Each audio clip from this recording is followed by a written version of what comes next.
Welcome, everybody, to Never Stay Dead. It's Damian, along with my buddy, Matt. Matt, I'm here. I'm ready to talk some comics. You know what I've been failing to do in all of our podcasts is, or in most of them, is to shout out other people. So before we go any further, do you mind if I shout out our buddy George? Our buddy George, who is on...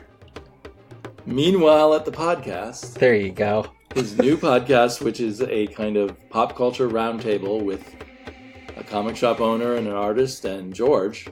And it's pretty excellent. So I've been listening to that a lot. They come out clockwork every week. Unlike some people. Right. Well, you know, we'll try to make George look good for a few more months. So I also wanted to shout out, even though we mention it often, Untold Tales of Spider-Man. Talks. Is that the correct title? Untold Talks of Spider-Man. Untold Talks of Spider-Man. Which is an even harder name to remember than Never Stay Dead for me. But be that as may, your last episode was fantastic about the comic book Hooky, the graphic novel Hooky. That was the last one, I think, that came out. As of when this public. goes up, we should have a new episode out on a story in Amazing Spider-Man Family #1, volume something, part of the Brand New Day era. The Spider-Man Family line's messed up, but it's a story by JMD that is 48 hours that takes place between Amazing Fantasy 15 and Amazing Spider-Man #1 that I genuinely think is a better episode than the Hooky episode. Really? Oh, because the Hooky episode was really... I was on a long walk listening to you guys. I was actually walking through a graveyard during a lot of listening to you guys talk about it. Good to know. Anyway, so those were the two things I wanted to shout out today. Well, thank you for letting me know that you've been enjoying that podcast. The last few episodes that we put out have been among my favorite. And I need to go back and catch some of those. My podcast listening's kind of erratic, and you guys are always there, so I always think I can go back to you. So I need to go back. We appreciate your patronage, and dear listeners, we appreciate your patronage and your patience. All 5 of you, I believe. We don't ask any of you for money, unlike other greedy podcasts. Yeah, well, it's not like I'm seeing any of it, anyways. I may cut some of this out. So today, we both kind of had the idea of let's talk about some Silver Surfer. Yeah. And we settled on focusing on 2 basically one-shot stories about the Silver Surfer, both scripted by Stan Lee, one drawn by Moebius. I think it's just, what's it called? Silver Surfer Parable. We had a long conversation because I said Morbius and Damian was rightfully confused. And I learned a little bit about the wonderful world of pronunciation. I was really looking forward to some incredible team-up between Morbius the Living Vampire and the Silver Surfer. It seems ripe, doesn't it? Like, there's a story, 2 of the most boring characters in the Marvel Universe coming together. 2 of the most cool-looking, underutilized characters in the Marvel Universe. Okay, so I guess we should probably start with Damian. How did you first become aware of the Silver Surfer? The other main book we're going to cover is a one-shot by Stan Lee and John Byrne that I think maybe came out before the Moebius. I'm not sure which came out first. The John Byrne is 1982. The Moebius which is Silver Surfer Parable, FYI, was 1988. Okay. It looks like the tail end of 1988, because the next one was 1989. So... And if nothing else, they were unusual returns to Marvel for Stan Lee. Marvel writing for Stan Lee. Yeah, he popped back in here and there. I always think of a Spider-Man Daredevil team-up he did in the 90s. So, you know... Oh, really? Wow, I missed that one. Yeah. So yeah, and the John, I think the Moebius one, not the Morbius one, was an original story by Stan Lee, and the John Byrne one is plotted by John Byrne, and then Stan Lee comes in afterwards and puts in the dialogue, which is his greatest talent, it seems, sometimes. So anyway, sorry, you were backtracking to our origin stories about the Silver Surfer. That's how you want to phrase it. Yeah, go for it.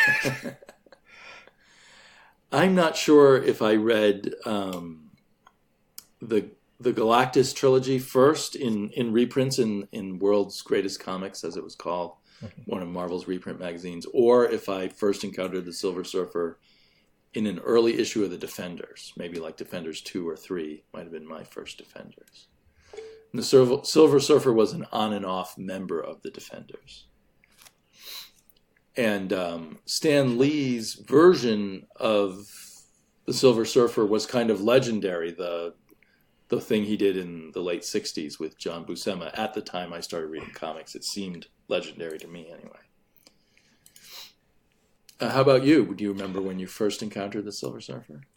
Yeah, so being on brand, the first time I really read a comic with the Silver Surfer was in Amazing Spider-Man. In the 90s, there was a two-parter where the Surfer comes down and tries to help Spider-Man out dealing with Carnage. And it ends up that the symbiote is attracted to the power and leaves Cletus and takes over the Silver Surfer. So you have a Silver Surfer symbiote deal, which might play into something we talk about later. And right, that's interesting. Yeah, we covered this on Untold with Mark Giannacchio on a past episode, if you guys want to go look for that. But it's pretty widely regarded as kind of a 90s fluke that not a lot of people love, but I think it's a fun one. Huh. Okay, and... Oh, well, I wish I'd read that then in preparation for this. So yeah, so that was the first time I read the Silver Surfer, but I have to admit, I used to access new Marvel characters by finding a time they teamed up with the Spider-Man or the X-Men, typically. Unless it was the time the Spider-Man and X-Men teamed up, which was like the holy grail for me back in the day. But I found the Silver Surfer to be really dry and boring. He seemed like a number of characters to me, where he was supposed to be super powerful and not have a lot of personality. Interestingly, I actually found Superman far more fascinating. This is typically the Superman problem. But I found this to be much more true for, say, Thor or Silver Surfer or Adam Warlock, sorry. And so I just didn't really get to him, and nor did I have any connection to the Fantastic Four at the time. So in that very first issue that he teamed up with Spider-Man, you immediately identified him as bland and uninteresting. Yeah, well, and to be fair, when he's paired against, Spider-Man, one of the more... Who's all personality. Yeah, who's a fairly wet character. And then Carnage, one of the most bizarre, personality-wise, taking aside the serial killing and color and all that, just like very kind of chatty, angry villain. The Silver Surfer does not really meet on that playing field to a young boy. He doesn't have a lot to say. He's very stern. It's kind of boring. It's funny because when I was a young boy, when I would see flashes of the Silver Surfer in a sense, and I thought he was the coolest thing ever. And then when they finally reprinted all of the Stan Lee, John Buscema Silver Surfer stories, I kept trying to be excited by it. Huh. But in reality, looking back on it, I wasn't really that excited about it. But it had really cool art, and I liked things about space and cosmic stuff. There's a lot of interesting stuff surrounding the Silver Surfer.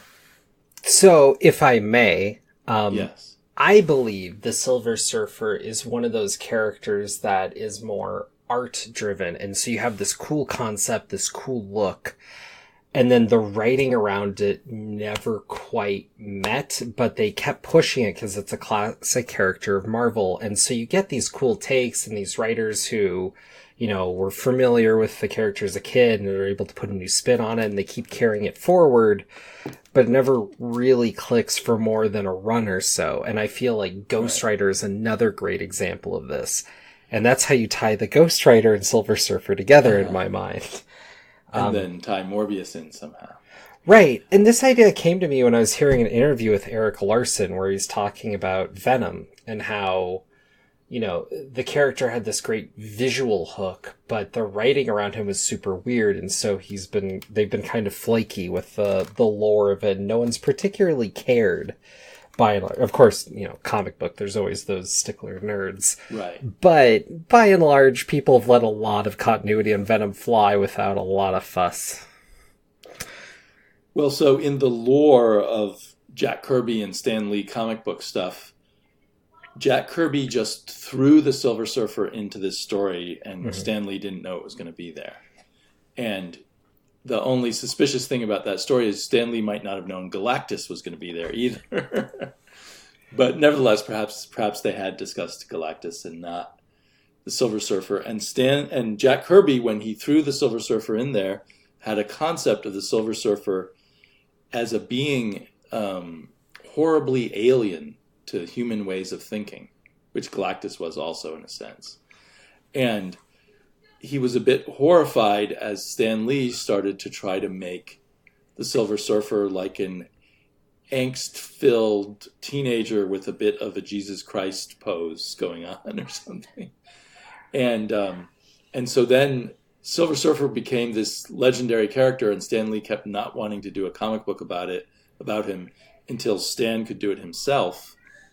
And when he did the comic book himself, he didn't include Jack Kirby, and instead pulled in John Buscema, who was their second most popular artist, and did these special oversized issues and turned the Silver Surfer completely away from anything Jack Kirby had wanted it to be. And I think in Stan Lee's mind, the Silver Surfer was like the angsty college students of the day in the Vietnam War protests, discovering the violence and horror of the modern world and being distressed by it, which didn't make any sense really, because he was the herald of a being that destroyed planets just because he was hungry. But Stan Lee ignored that fact. And that kind of what I'm calling the Christ-likeness of Silver Surfer, I think, is what hobbled the character ever since. And I think it's ironic that Stan Lee, who kind of created the personality of Peter Parker, created the Silver Surfer and thought the Silver Surfer was his deeper, more important creation, when it's really kind of a shallow creation who has nothing to say other than woe is me and woe is the world and I'm too noble for this world kind of stuff in the original Stan Lee run. Does that make sense? It makes a sense. And what's funny to me about that is both of those takes go away from kind of what... If you're a kid in the 90s who's eminently familiar with the Ninja Turtles, say, and you hear the Silver Surfer, the personality of either way you go on that doesn't match. Nothing about the Surfer meets Surfer culture in any way. Anyway, right. And to me, I think that's one of the biggest, losses. Is he's just this stern, noble, like you said, Christ-like guy, and it just doesn't fit. The dude rides around the cosmos on a surfboard. Just being a dud is just such an odd personality to put to that power set and idea, you know? He's a surfer. You shouldn't be the most because he's so noble and so played so straight. The Fantastic Four kind of treat him in a way. Everybody treats him in a way because he projects this personality, and it's just so weird that that's the guy with the surfboard. Right. That never occurred to me as a kid, just because at that time there was not much of an established concept of what the surfer personality was like, or surf culture or anything. Well, I'm trying to think, because I mean, there were those not Annette O'Toole, whatever they were, Frankie Valli and Annette someone movies, I guess, about goofy kids going surfing. And that was around in the 60s? Yeah, I think so. Okay. And there was the Beach Boys. Oh, yeah. Sorry, it reaches past the 70s, and I'm like, it's somewhere in the past. I can't line it all up. But for whatever reason, probably because of the way Jack Kirby drew it, the Silver Surfer, despite the surfer part of it, was taken more as one of these, science fictional things, like out of Arthur C. Clarke in 2001 and that kind of thing. The sort of mysterious cosmic thing that's superior to humankind and beyond our understanding and that kind of thing. Anyway, well, why don't we talk about... Well, I feel like the Moebius one fits okay. most of all. I would say the plot of the Moebius one, the Stan Lee and Moebius one parable, and it lives up to his name, parable. It definitely wants to be a parable.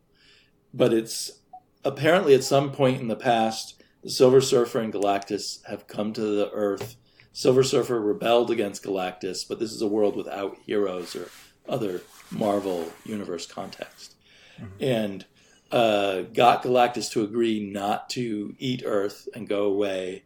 And then the Silver Surfer was banished to Earth and has lived as a homeless person on Earth because Earth is actually such a horrible place, and I think he kind of regrets saving it.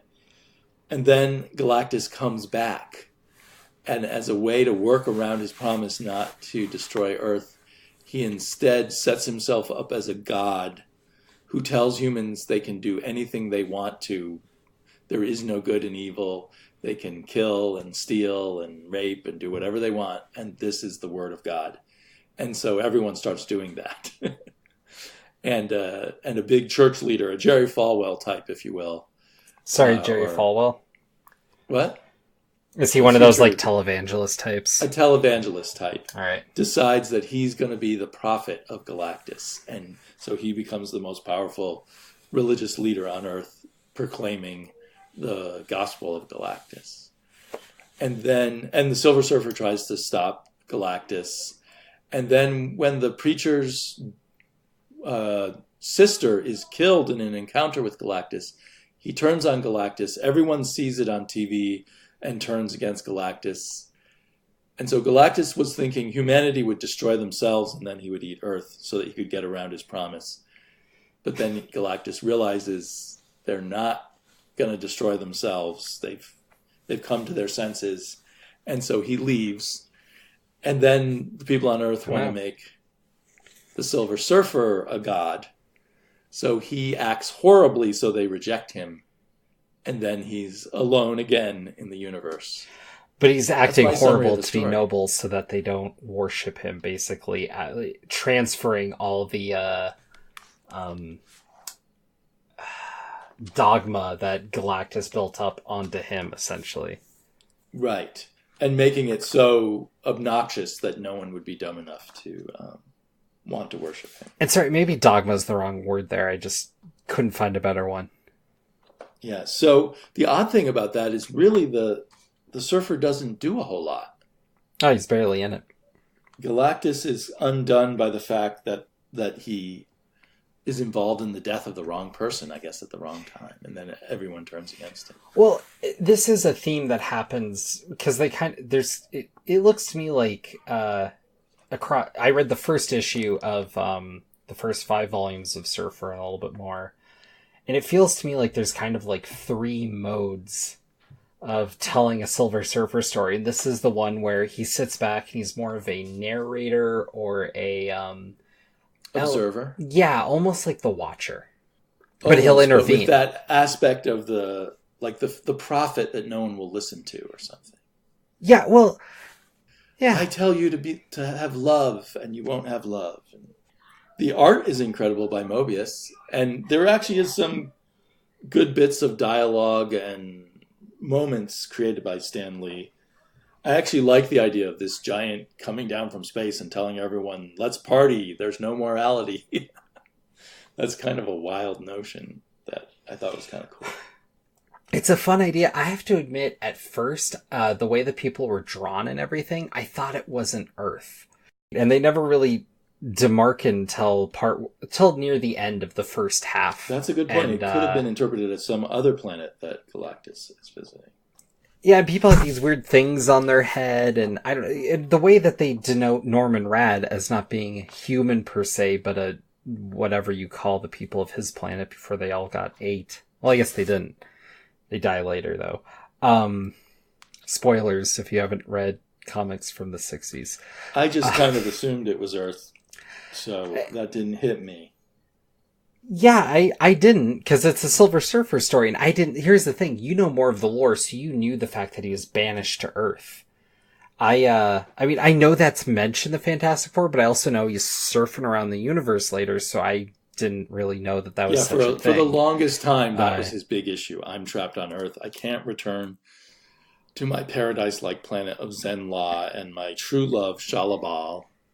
And his obsession with Shalabal was kind of resembled a teenager who, loves the girl he's never spoken to or something.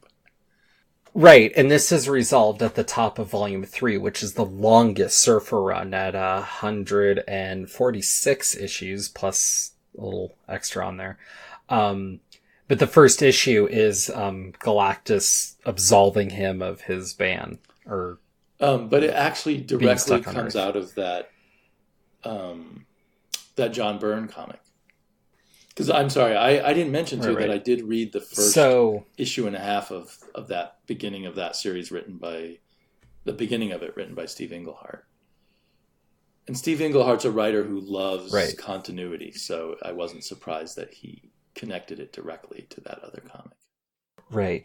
But this Parable issue is interesting because there's a real tackle on no religion in particular, but kind of the idea of religion and kind of the fervor and craziness it can cause in people when it's at these kind of... It gives you the impression that Stan Lee really hates the religious impulse and really thinks humanity is very dark and very attracted to the darkness more than the light, which kind of surprised me from years of reading his Fantastic Four and things like that. Although the public will turn against the Fantastic Four very easily. Right, well, and there's other stories that he's dealt with this in different ways, but this is definitely a story where he singles out this, particularly dark impulse and kind of the more... I say religion, but this reads more cult-esque, but taken at a mass scale. I suppose it's like the story of Sodom and Gomorrah. Before they're destroyed, I forget the names of everyone, but maybe it was Lot. God says, find me one good person and then I won't destroy this city. And they can't find one good person and he destroys the city. Okay. I think that's how it went. It's been a long time since I've heard these Bible stories, but and the Silver Surfer does find one good person who happens to be the sister of the televangelist.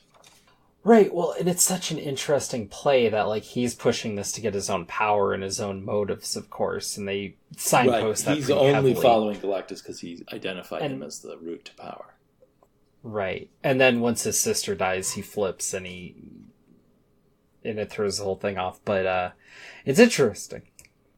Right, so I guess they were close. It's interesting because the story works, but there's some details that you kind of wonder about the character, but it doesn't really matter. But if this was written today, this would be a 6-issue arc, and we'd have to get behind this family history a bit more. There'd probably be something with the parents, and it'd be this whole thing. Whereas this is a lot rounder, a lot faster, and it's better for being punchy. Because diving into these depraved characters too much, or the frankly kind of boring sister who's a good person, nothing's really gained there. And how long was the whole thing? 60 pages, and it felt like they could have chopped 15 or 20 pages and still had the story working. But in a large part, it was an excuse, a story to drape the artwork of Moebius onto, and it was kind of a stunt. The supposedly most famous American comic book person and the most famous European comic person teaming up. Right. And there's a lot of talk about Moebius. In my edition, I have this, which only Matt can see, this oversized recently released album version of it. And in the back, there's long articles by Moebius on aspects of how weird it was to work with Stan Lee in the Marvel method, and although he liked it, and how he chose to use American comic book coloring, which at the time meant, 64 colors or something total, and how difficult that was. But that he insisted on doing his own lettering because he feels that any artist who doesn't do their own lettering is incomplete. And all artists should do their own lettering or they are losers. Because the lettering is as much a part of the art as everything else. Which makes a lot of sense. But if I tried to... I could draw okay, but my handwriting is horrible, so I could see a lot of artists not wanting to go that way. Well, that's not how you letter anymore anyways. He might argue, if he was alive, that you should still letter that way, because it's on the page with your art. So anyway, he was very aware, Moebius was, of I'm doing this strange experiment with these strange Americans and their strange way of doing comics. So, and then the other Stan Lee team up with John Byrne, a star artist, I think still at the time they did it together.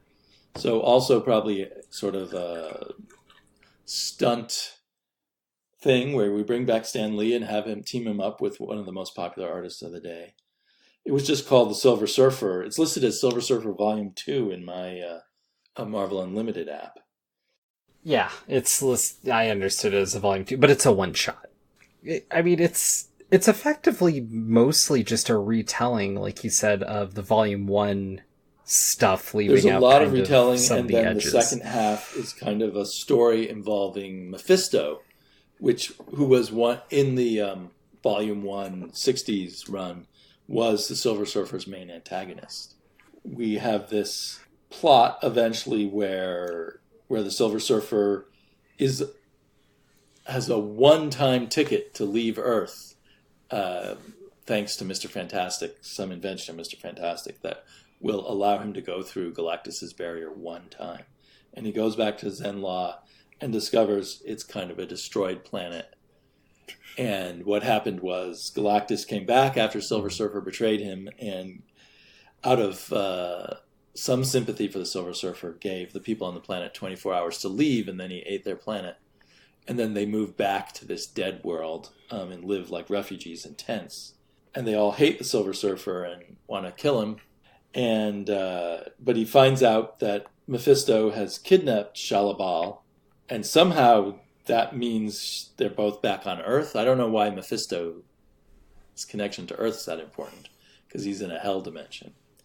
But so Silver Surfer has to go back to Earth. But he's Earth's hell dimension representative, basically, right? Isn't it that there's kind of a special demon for every planet? Earth's hell. But in the Marvel universe, I recall reading that somewhere. There was a hell with Satan, and then there was a hell with Mephisto, and there might have been one or two other hells too. So right, yeah, there's the Thor hell. The idea was there were multiple hell dimensions that you could access, and one of them was ruled by Mephisto. So anyway, Shalabal is with Mephisto, and Silver Surfer goes and fights Mephisto, and he's winning somehow. Not really explained how. It's just his willpower is greater than Mephisto's in the end. And so before Mephisto gets totally defeated, he zaps Shalabal and sends her back to Zenla. And so now the Surfer is trapped on Earth, and Mephisto wins because the Surfer's unhappy again. And Mephisto just lives for the Surfer to be unhappy. I think because the Surfer is Christ to Mephisto's devil, and so he wants to torment the one good person.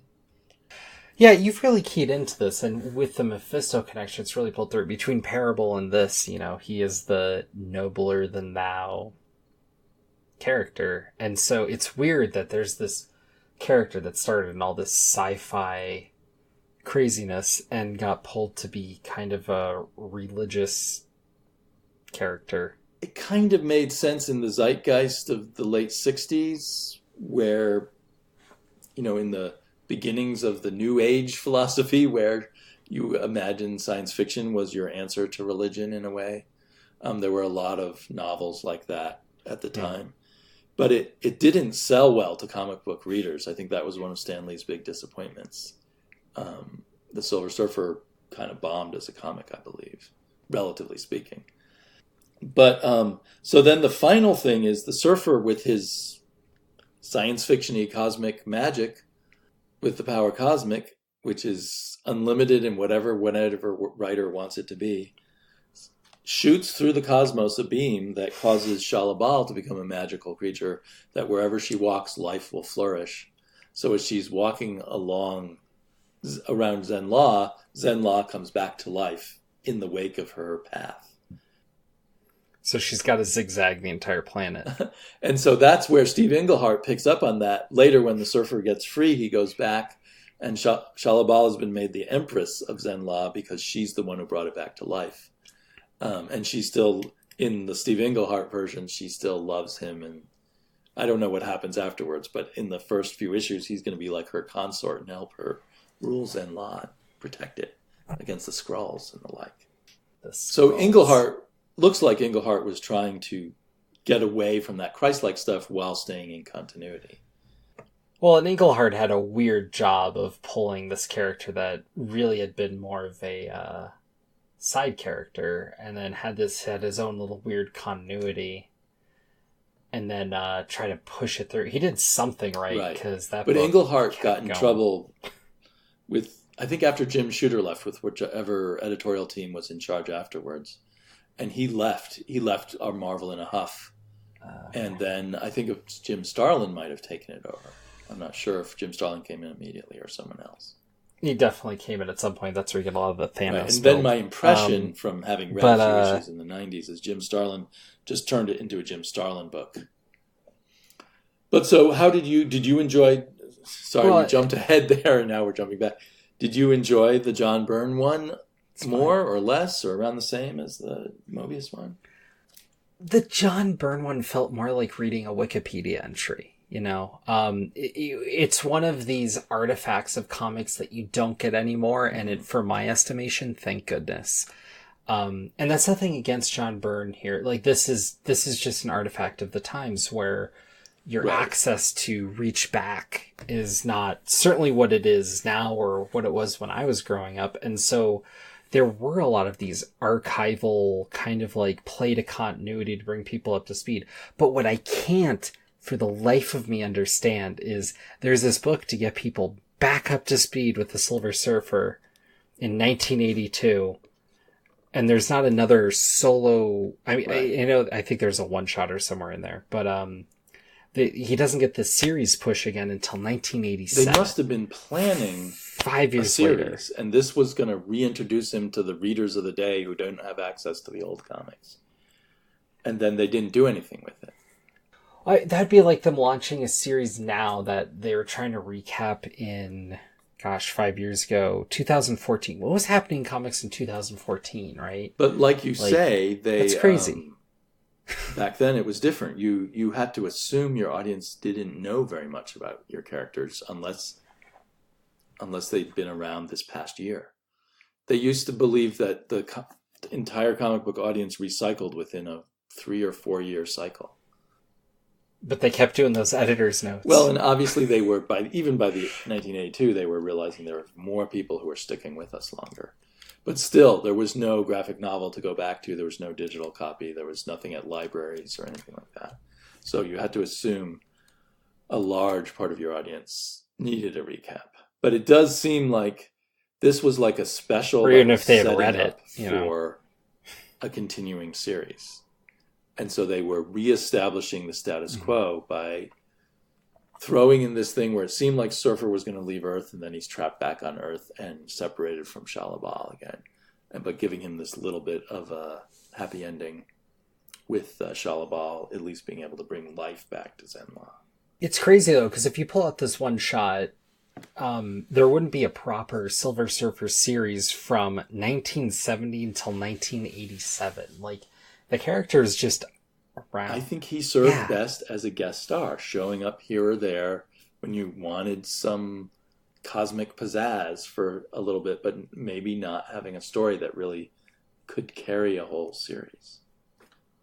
But I think there was a call for him around the 90s, the early 2000s, where there was a lot of play with this kind of like boogeyman idea. You saw this with Spawn, or they're trying to do something different. You saw this with other characters, and as they were trying to rotate through other major characters, the idea of doing an old pull and kind of doing more of these human stories and trying to move, like, because only superhero stories were around then, really, trying to bring in more humanistic elements or stuff that you'd see more in indie comics that wouldn't need this excuse of a superhero framing.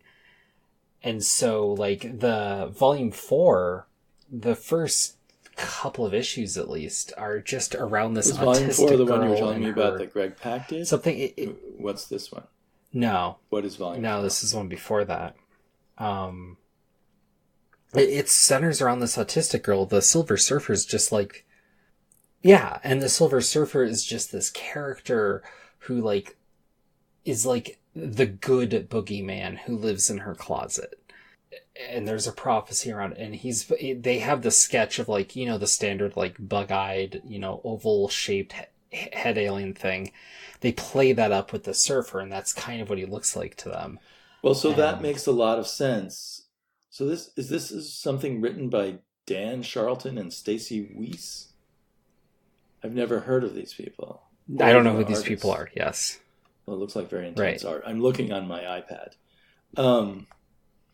So that definitely seems like an approach to him as a force of. He's almost like a force of nature rather than a character. And that's why. Right. When I was a little kid, I thought I really wanted a story about this amazing force of nature, but I didn't realize forces of nature, ultimate cosmic beings, don't actually make for good stories. Well, and so playing with that idea, but playing around with the humanity of it, doing a kind of, how did Neil Gaiman put it, the feminine stories of the Sandman, if you will, because he tried to alternate between a masculine and feminine story, every other story arc in there. So, I don't know, it was a different take on the Surfer, but the people come back to this character. Like I said, it's visually dynamic. You see the Surfer once, and he's a character that stays in your head forever. He doesn't get lost. It really helps to have what do you do with specific, distinct artist associated with him, I think. So, Moebius or John Byrne at the height of his popularity, or John Buscema at the height of his powers, and Tradd Moore right now in Silver Surfer Black is so visually overpowering. And before that, we had the Michael Allred series, which actually also featured strong writing. But Michael Allred is also a very specific artist who did amazing stuff with the Surfer himself. Writing and character-wise and story-wise, I loved this slot Allred one best. And he humanized the Surfer, which I think was a very risky thing to do, but he used as a model Doctor Who and his relationship with his companions. And he gave the Surfer a very human female companion who he does fall in love with. And it supersedes all the Shalabal stuff, and it feels like a real relationship with ups and downs. And it addresses head on the fact that the Silver Surfer is guilty of immense crimes. Perhaps he didn't entirely know what he was doing because he was under the sway of Galactus, but he is responsible. And so that plays into it. And at first, his companion doesn't know about his crimes. And when she finds out, what it does to their relationship and stuff.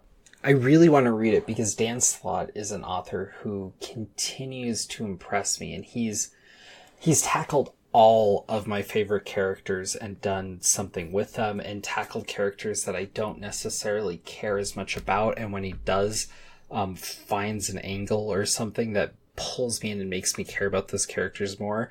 I think he's an immensely powerful character, but I think the biggest critique of his career is that he's ultimately just kind of a friggin' fanboy. But somehow in a good way. My understanding is his Surfer's run was much more generative, did a lot more with the character, though I think I could talk the Spider-Man side of it, and I think that he did a lot there. Well, there was a lot more to be saved with the Silver Surfer than with Spider-Man, right? Spider-Man has a history of all kinds of good writing and good characterization plenty of bad too, but Surfer mostly had a history of kind of not that well defined, and I haven't read very much of that late 80s to through the 90s Surfer, so I could be wrong about that. But I think that Slott ignored most of that, but other than that, took the history of the Surfer, but then reimagined him as a human being. But it was still a very comic book kind of comic, not like when I just glanced at that one you talked about with the autistic girl, it looked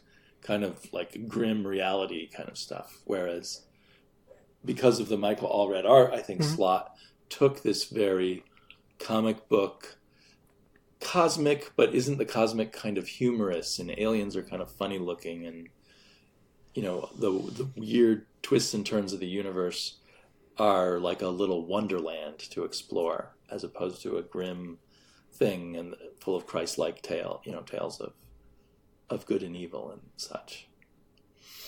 So he both humanized it and cartoonized it. And now Silver Surfer Black seems to take the cosmic part and maybe a little bit of the need of redemption for the Silver Surfer and make the cosmicness even more cosmic than I think Jack Kirby or Stan Lee or the rest thought of back then, because of twists of time travel and mythologies, and just, it's so big. Well, and what's funny to me is we're talking about the Silver Surfer as a side character, and despite this being a Silver Surfer story, by all rights, this has a tie-in. This is a side book. But with art that is so overwhelming. That I'm just going to remember this for the art for decades to come, I think. Well, and I'm going to remember the positioning of it, because what this ties into, if you're unfamiliar, is the author Donny Cates has been building up Venom and is currently in the middle of the biggest Marvel event ever. And frankly, it's only one true issue in, but I think is positioned to be the best Marvel event in years. Absolute Carnage. And this is building up the ultimate true villain of it, which is Null, which is the symbiote god. K-N-U-L-L. Kind of like the Conan knockoff, right? Cull, Null, very similar. But, of course, a null means nothing, right? It means zero, less than zero. Right. I find it interesting that the Silver Surfer is being used to build up this big cosmic villain, because the Silver Surfer was used to build up Thanos and other big cosmic villains before they became like the big Marvel bads. And so it's just kind of, in a weird way, it's a return to form, but you need to know the history to know that. There's nothing like textual about that. It's just, it's well, so I don't know what's going on with Null in the other books, the Donny Cates books, but my God, read it. You can tell me in a second. But it seems like what Donny Cates is doing with the Silver Surfer is weaving Null into the fabric of cosmic Marvel going back for billions of years. So Null is not just someone appearing out of nowhere. In a sense, he's being retroactively woven into the very fabric of the entire universe of Marvel on the most cosmic level. Well, it's almost the high points of the Cthulhu idea, right? Some elder god being brought to bear, but has always been kind of lurking in the history, right? In this case, Marvel history, though, so it's more fun. Right, he's kind of being positioned as something even bigger than Galactus, and even... Well, it's interesting that he's being paired with Carnage, because he just wants to kill and end. He wants to destroy. He wants to, watch it all burn. And so he's just like an ultimate evil. He's a true villain on a level that you rarely go, even in comic books, because there's usually not that thing. In order to meet that kind of idea, it has to be brought to scale to be interesting. And this is the biggest scale, is just this all-powerful being that just wants to kill. And it being part of what builds it up too is, and I know you haven't, Damian, so You can spoil things. I mean, I assume on this show we spoil things because... Yeah. Well, I'm just trying to get my ducks in a row here because this is all Marvel lineage here. So if I have the number wrong, forgive me. In Amazing Spider-Man 375, I believe, it's a nice hollow cover thing, and it ends with Spider-Man and Venom on a handshake to not essentially fight each other anymore. They've had some scruff since then, but more or less, this is actually held. It's actually kind of fascinating when you think that those two characters shook hands and it's lasted for... That's crazy.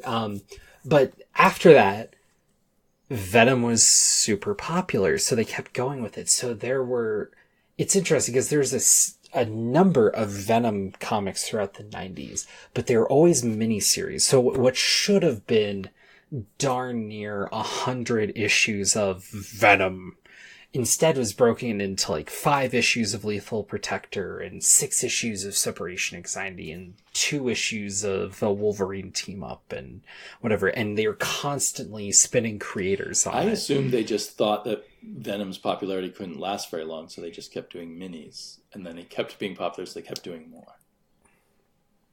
Well, and I wonder if part of it was that there was constantly a new number one. And a kind of earned new number one, right? Like new creators, new story. And so it was a number one. And it was some new subheader. So there's always kind of a reason. And if some creator you liked was on Venom that month, you'd pick it up.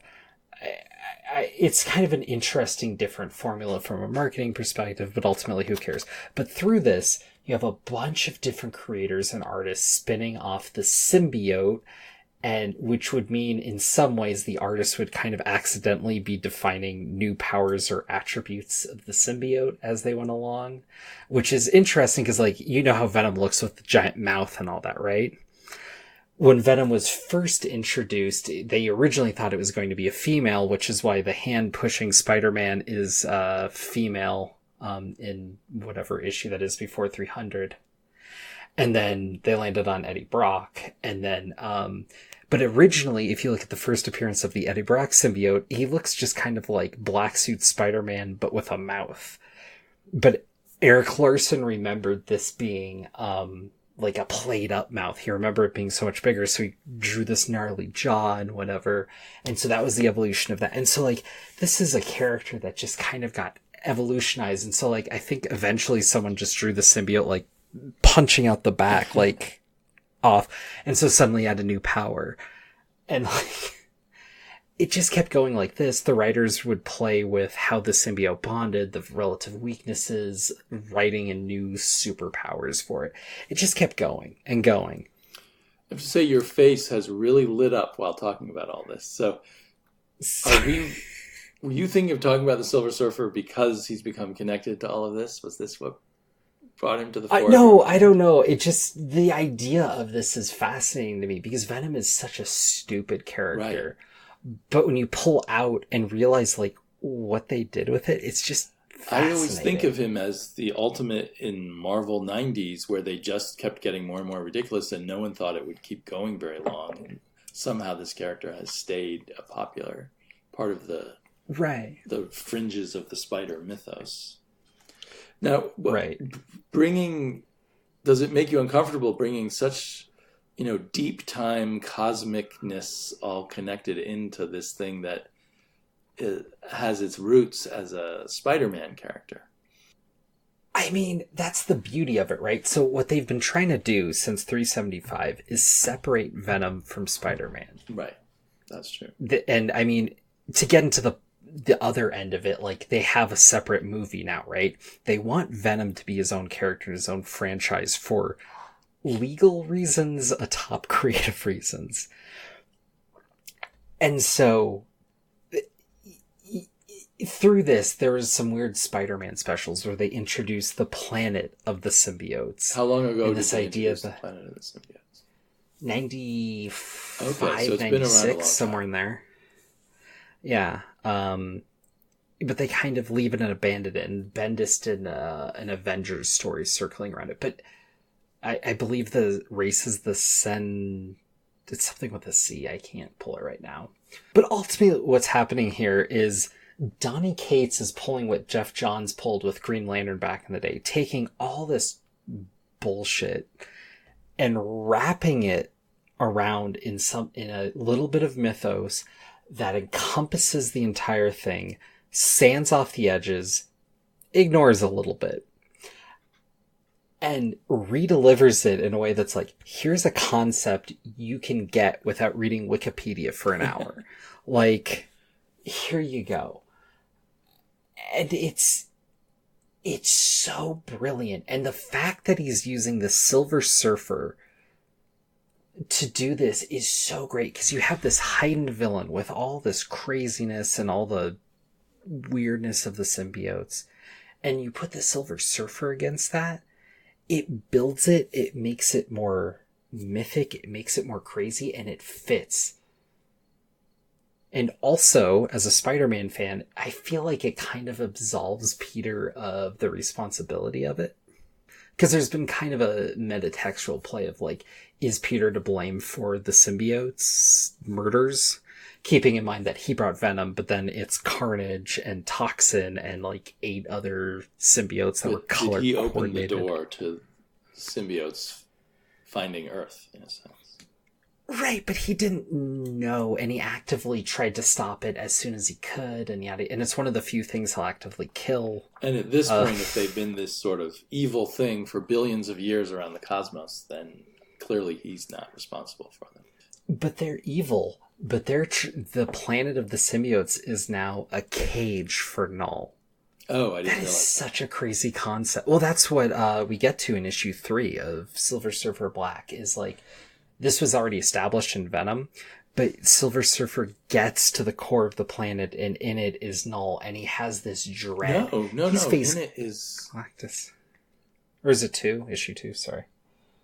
I need issue 2 in front of me. Issue 3 involves Ego the Living Planet and the birth cradle of Galactus.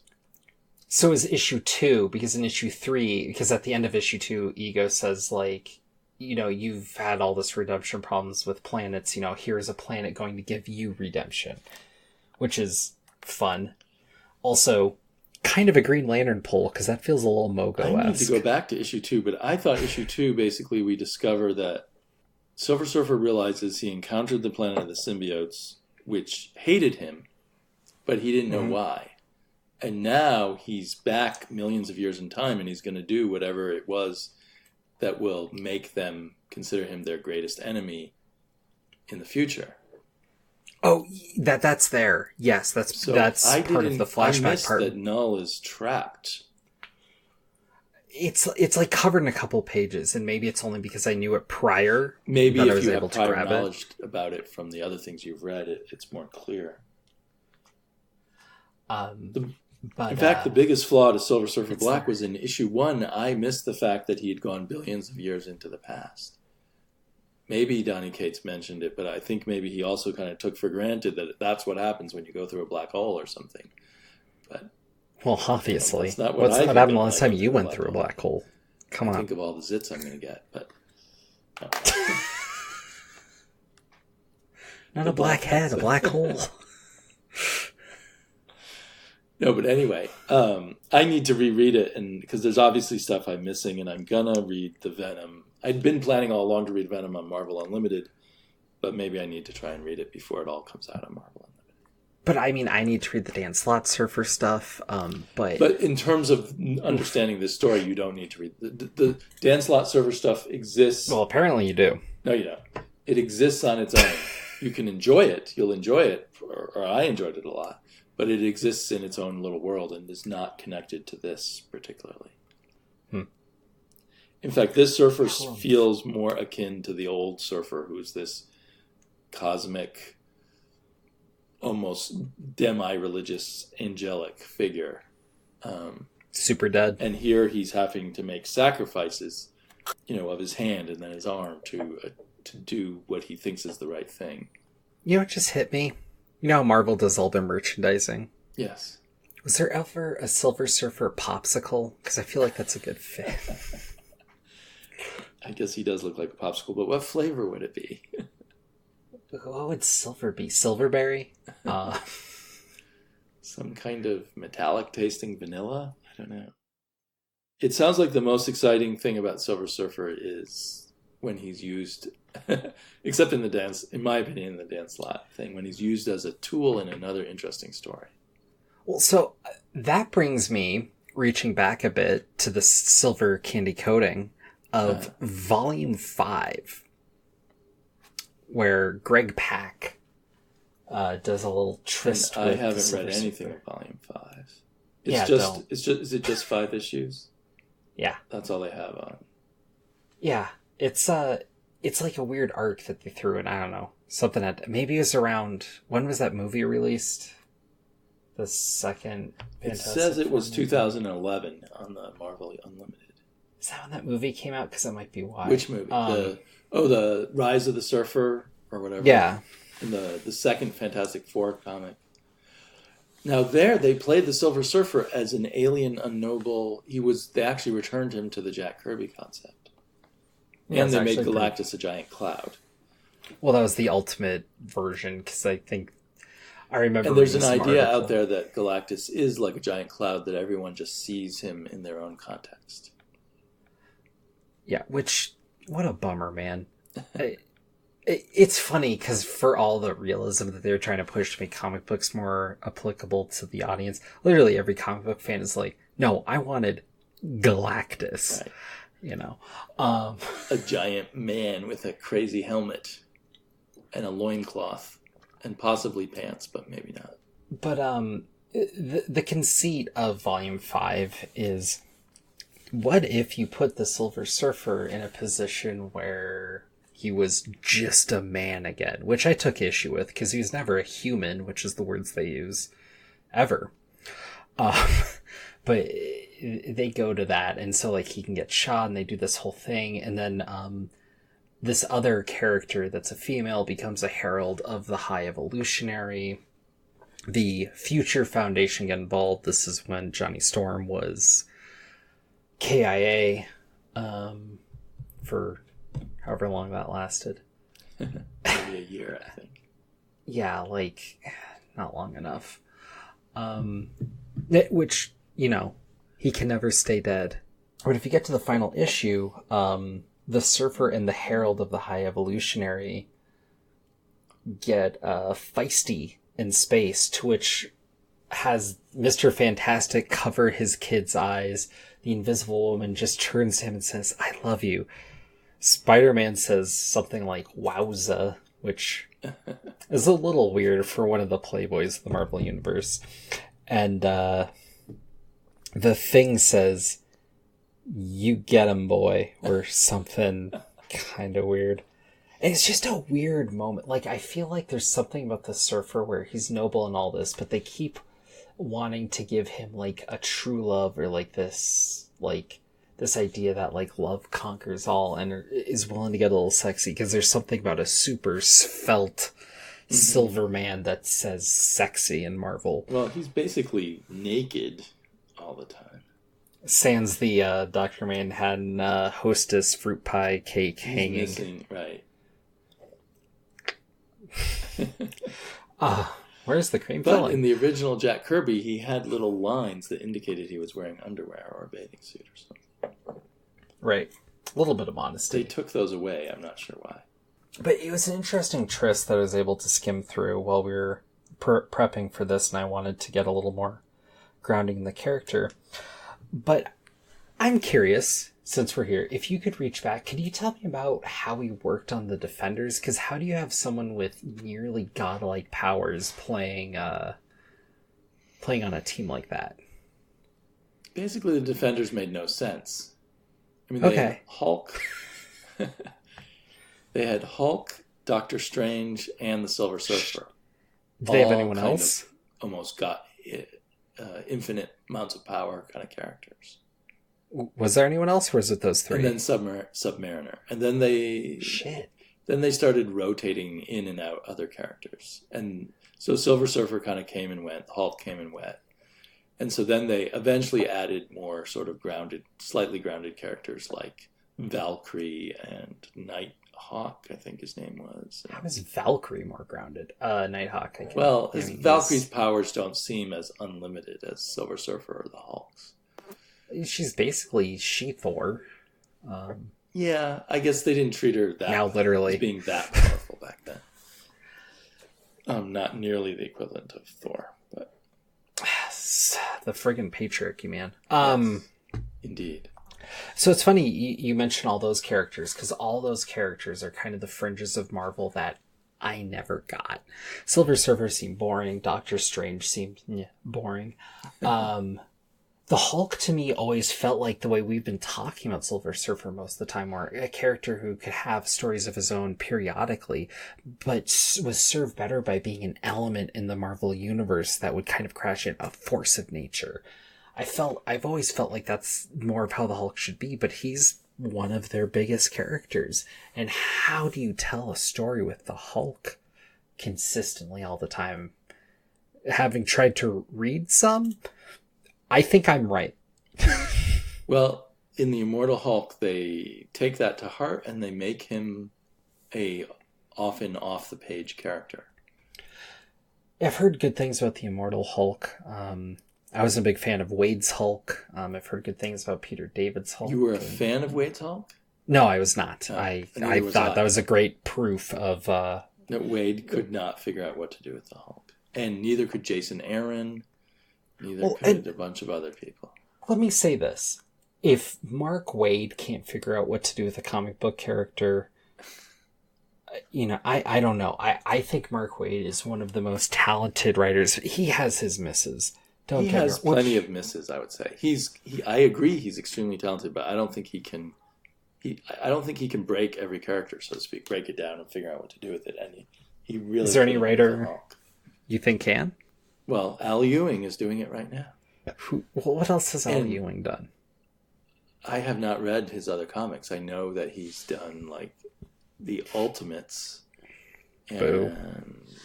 I think he might have done a Loki thing, but it doesn't matter. Just read the Immortal Hulk, and you'll see what Al Ewing can do now. Well, and I feel like there's certain people that can write certain characters. When they do, it's like next level, but then they get to other stuff, and not so much. And Bruce Jones, no one seems to remember anymore, but in the early 2000s, Bruce Jones did a really good Hulk. Okay. And I feel like there was another Hulk run that I wanted to mention. Well, Greg Pak for a while did an interesting take on the Hulk.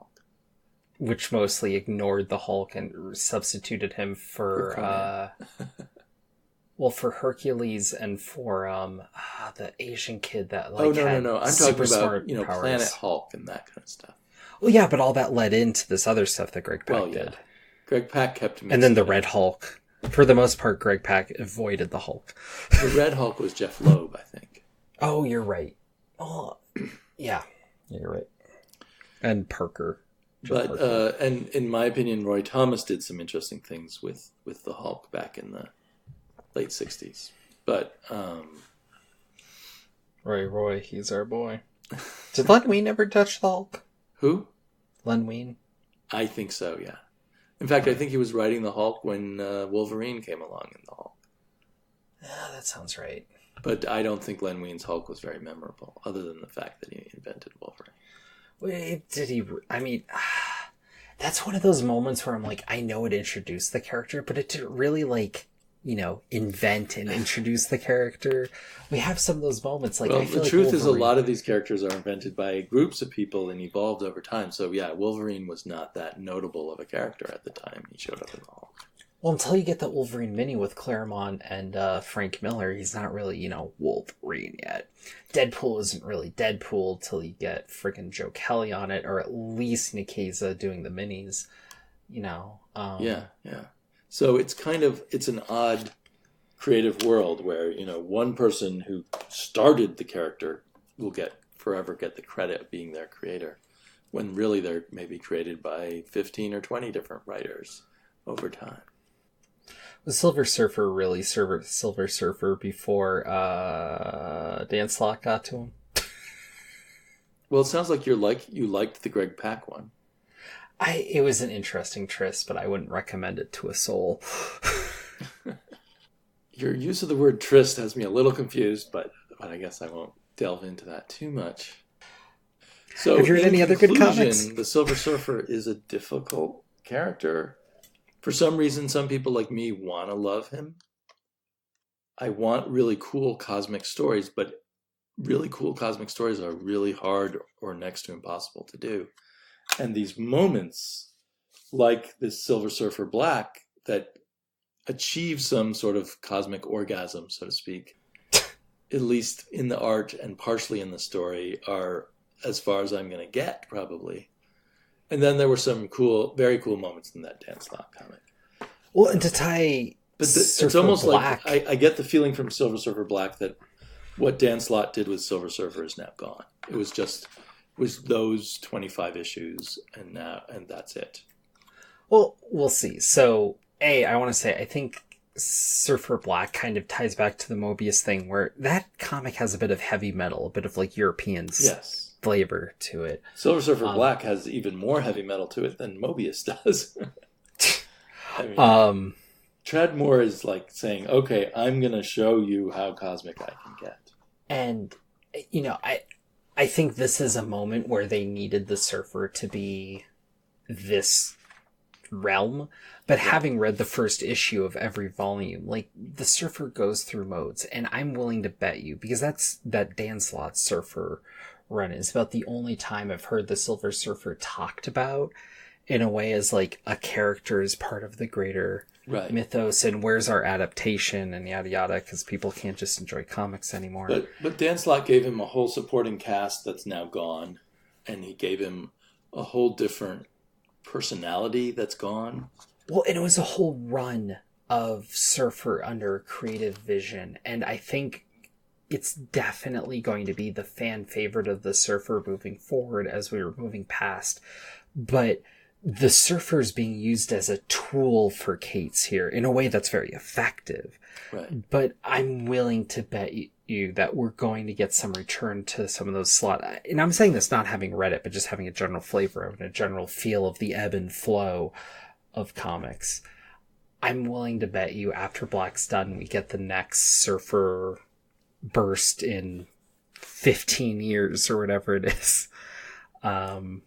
I'm willing to bet some of those Dan Slott elements are going to bounce back. It just occurred to me that with most of these iterations of the Surfer, what he is he's a blank character, and he literally looks blank for the audience to project themselves onto.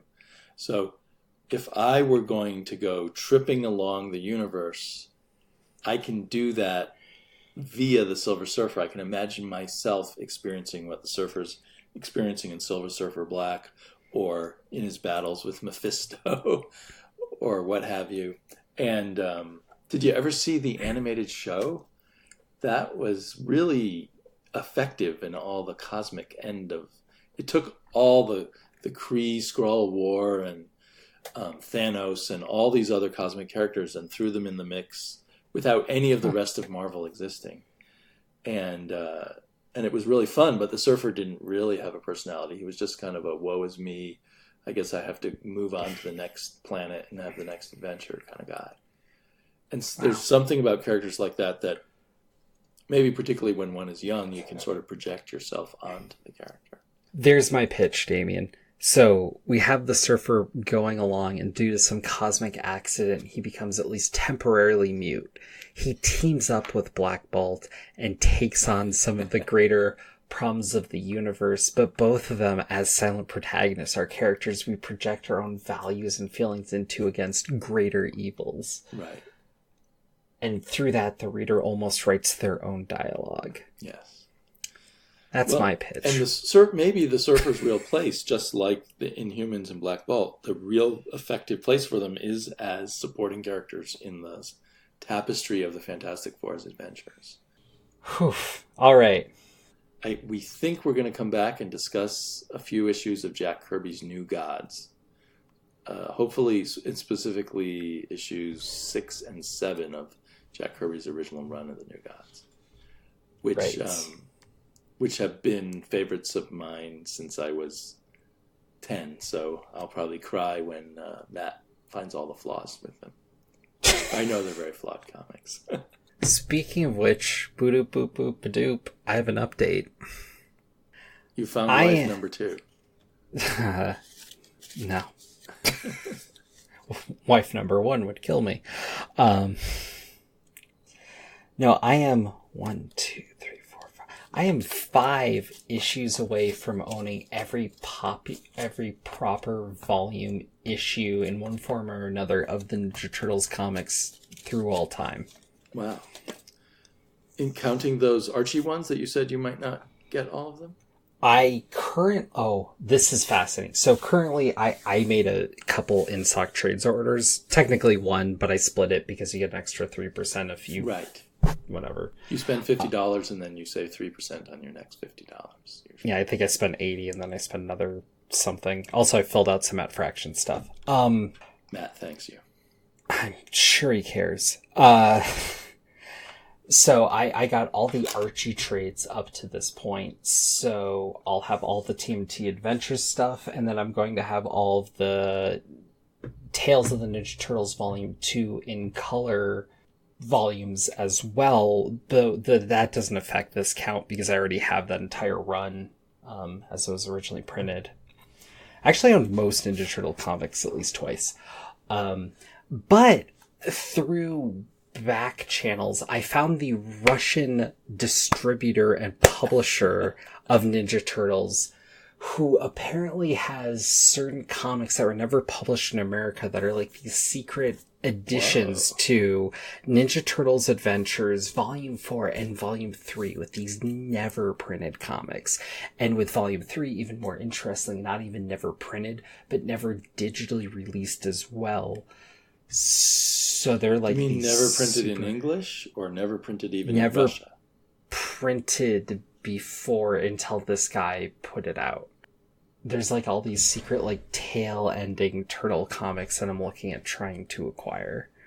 I'm fascinated because I don't think of you as a completist and not as normally. You're a fan of trades and... Well, so like the Ninja Turtle Adventures, I'm getting in trade. There's that real comic book collector in you when it comes to the Ninja Turtles. Well, it's because I don't consider myself a collector, but when I want to read something, you gotta collect it to read it. Yes. And so with the Turtles, I came so close. And so like the only thing is like some of the early Volume 1 stuff I don't have in issues, but I have them twice over in reprints and other stuff. All the current run I obviously have, and I have so much of the other stuff. It's just a matter of like finding the holes at this point. And it's funny because, the Ninja Turtles have been going, but comparatively to most bigger Marvel or DC things, it's not as much of a issue to collect. So if you could get the first prints of those early issues, would you care, or are you happy with other printings? That gets to like that dollar to caring ratio, because like the early prints of Volume 1 that I don't have are issues like 1 through 4, and so like obviously, if I'm going to get any of these, all of them have multiple printings. If I'm going to get any of them at this point, I'm getting a first printing, because otherwise, what's the point, right? But if you got a first printing, would you feel some deeper satisfaction than if you got a second printing? It gets that dollar value where I got to question it. Like to get a Turtles #1 first print is money in a way that things aren't normally in that's one of those definitive collector's items.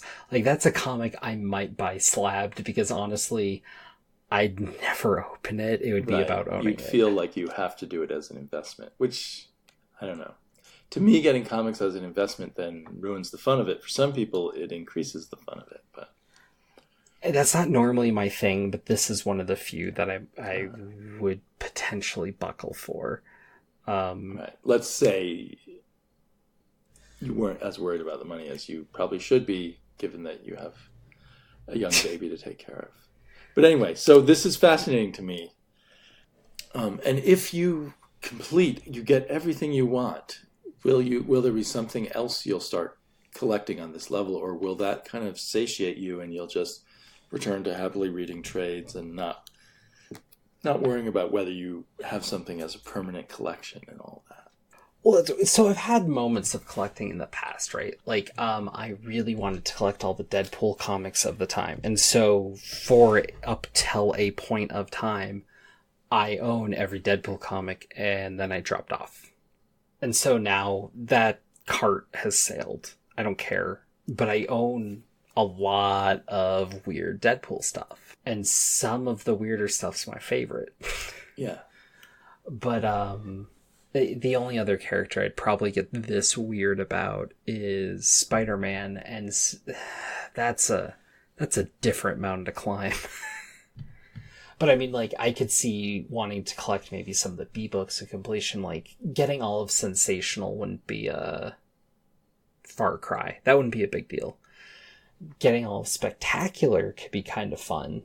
But that's something that I would only do, like, finding comics in the wild or something, right? Like, I wouldn't go online to complete that. Yeah. So, I mean, this reminds me of myself in a certain way and what my limits are, because I'm trying to figure that out right now. Because I got excited. I was buying a lot of cheap 60s and 70s Submariner. And I just really like the covers. And I kind of like...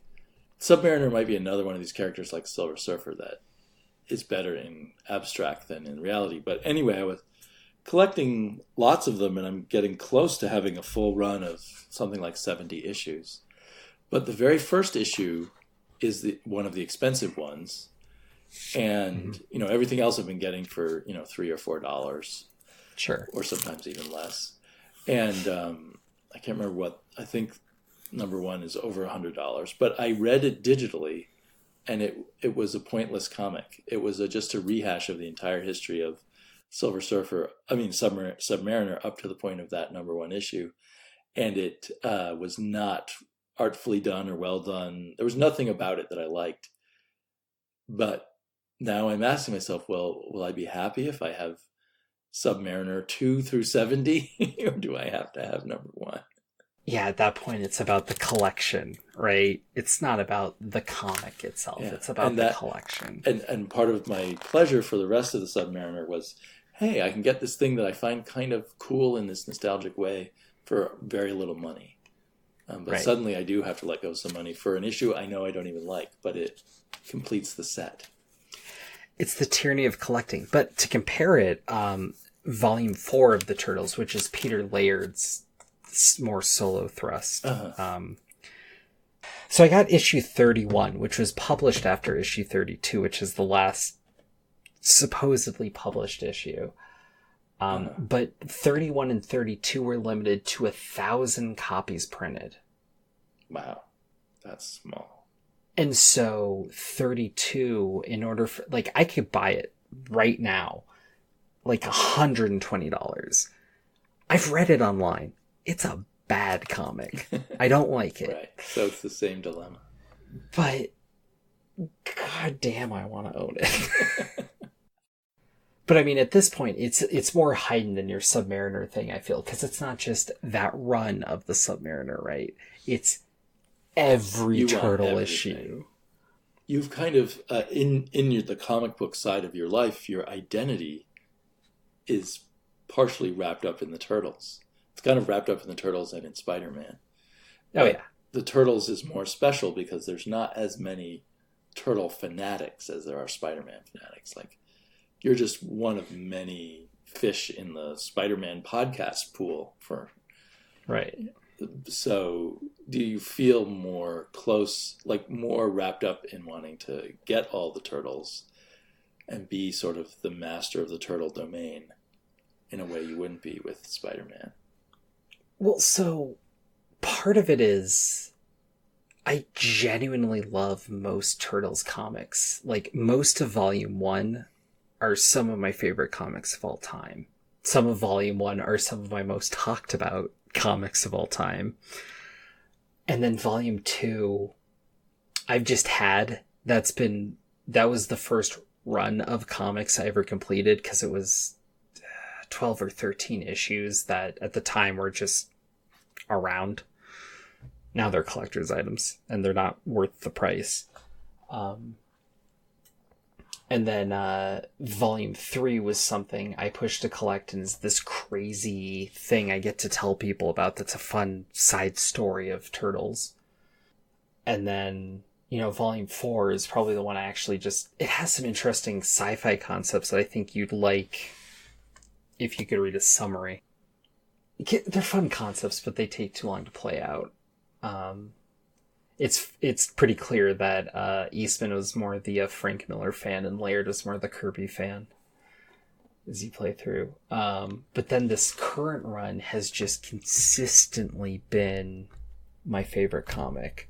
And now we're entering issue 100, but it's like almost 200 issues of comics when you count everything along with it. And I'm actually kind of worried because the main focus and blood behind it, I mean, Kevin Eastman's there, but you can tell Tom Waltz has been the driving force behind this run. He's leaving. So is this what's her name taking over the writing? Sophie Campbell. The very good artist is taking over the writing, and that always makes me pause. Sophie Campbell's done a lot of good stuff. Here's the thing. Sophie Campbell's been my favorite artist on the book whenever she's on. A lot of great artists, a lot of great stuff. A few frickin' clunkers, which actually kills me. I wish they'd get a new artist to redo a few issues. But Sophie Campbell taking over the book worries me, not because of the reason you mentioned, but because right before it was announced that she was going to be taking over the book, she was talking about how she was taking on this big project and she's happy to do it and it should be good, but she was putting on hold a pet project that she really wanted to get to. That was a personal thing, and it's a contract, so it's going to happen, but it's on hold because she has to do this, bigger paying gig. And I'm like, this is my friggin' book, and I don't want someone at the helm who's like, it's a job for them. Right. You know what I mean? You want the person who's doing it because this is their dream job. Right. And after a friggin' legacy,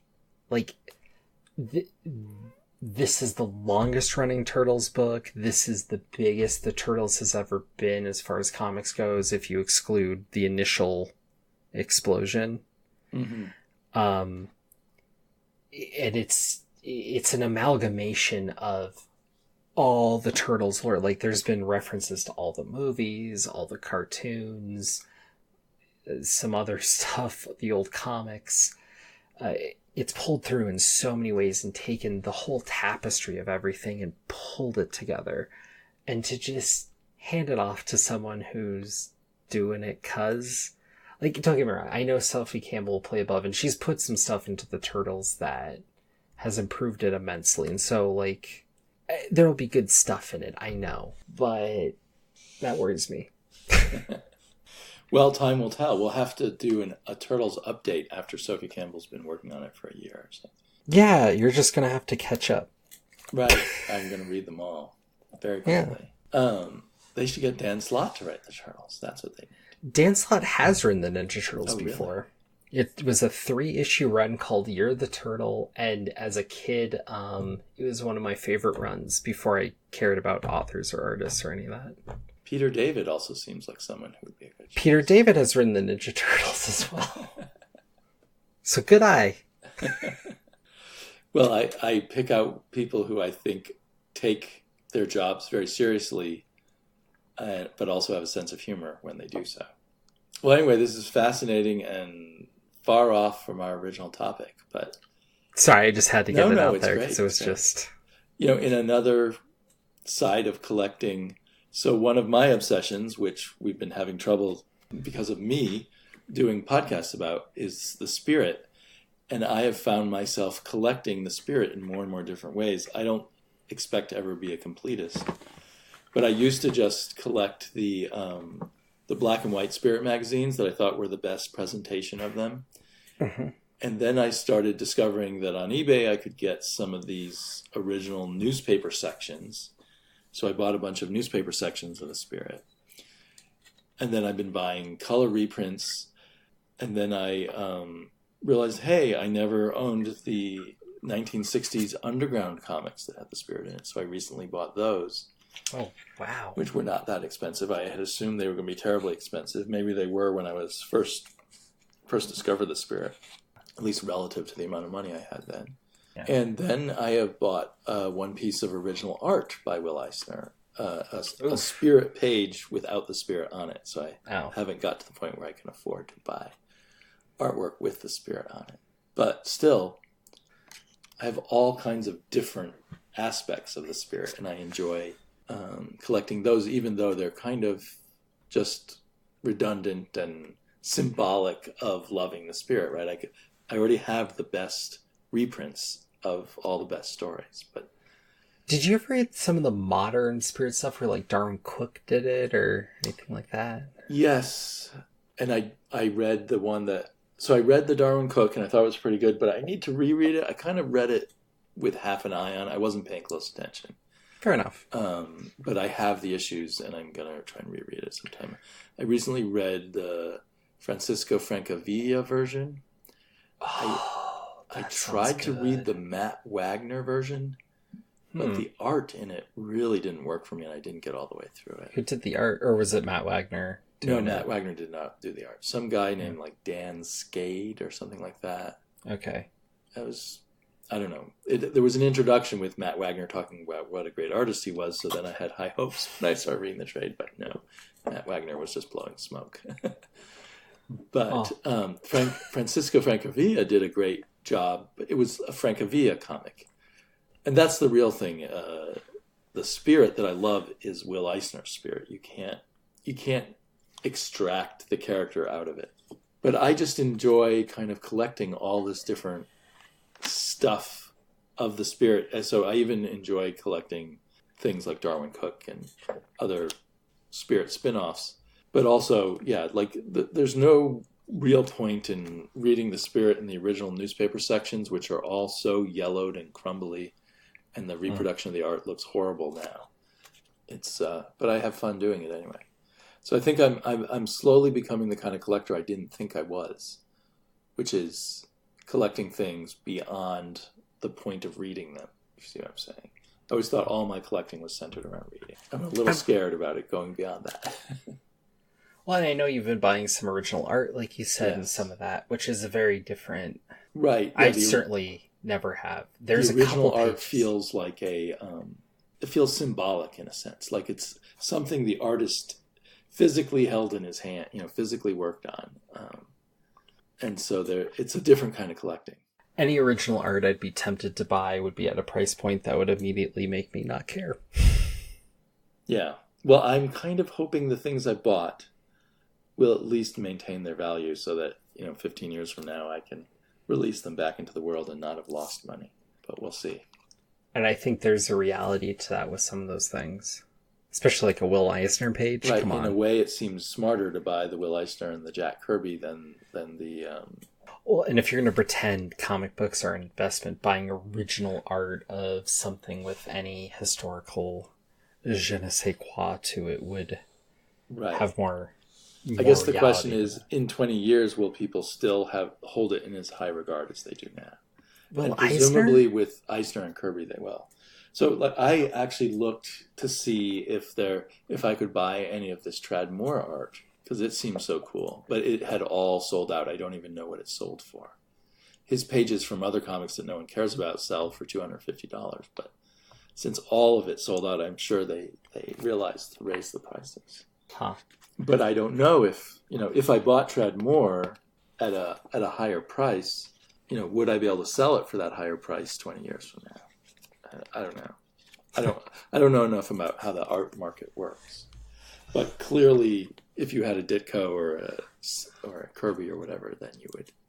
Well, knowing a little something about the fine art market now, only because of my dad trying to enter it, I actually think comic book original art actually is more fair from an economical standpoint than fine art is. Because there's a certain relative amount to the amount the artist put in and certain values you could actually understand. Like if it's supposed to be from Spider-Man, a page with Spider-Man on it's worth more because you care more because that's kind of why you showed up. details like, splash pages are worth more and whatnot versus talking head pages are worth less. Yes. It makes a sense. There's a mathematics to it that makes a certain kind of sense. Yeah, and it's still... There's a hierarchy.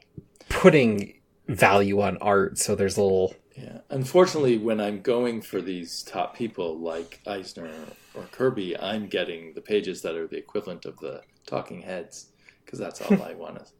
That's still a lot of money. But maybe the smarter investment would be the much more expensive action scenes or something. Even though you are laying out more money, maybe you will incur more money in the end. I've been going a different way with my collecting. I started collecting all the Spider-Man novels. Now, I love that kind of collecting too. The stuff that no one else wants, but that you love. That's a great stuff to collect. I have a historical one for you that might shoot up in value soon. Oh, okay. The first novel of Spider-Man, Stan Lee presented. Len Wein and Marv Wolfman wrote it. It's called Mayhem in Manhattan. It's the first Marvel novel, and they did a whole series of Marvel novels, and only a few were Spider-Man, but the first one was Spider-Man. And so it's kind of it's already worth a little bit. Like, I had to pay like $12 to get a decent copy, whereas most of the other Spider-Man novels were the shipping matched the price. So there's a few of them that are worth a little bit. Cool. And who knows, maybe that'll be worth $24 by the time you're ready to sell it. Right, like, woo. But for me, it's more like I am owning a little piece of Spider-Man history. Exactly. To you, it's special, whether or not it is. Okay, well, we're not dead yet, or we may be dead from exhaustion, but we'll be back to life by the next episode.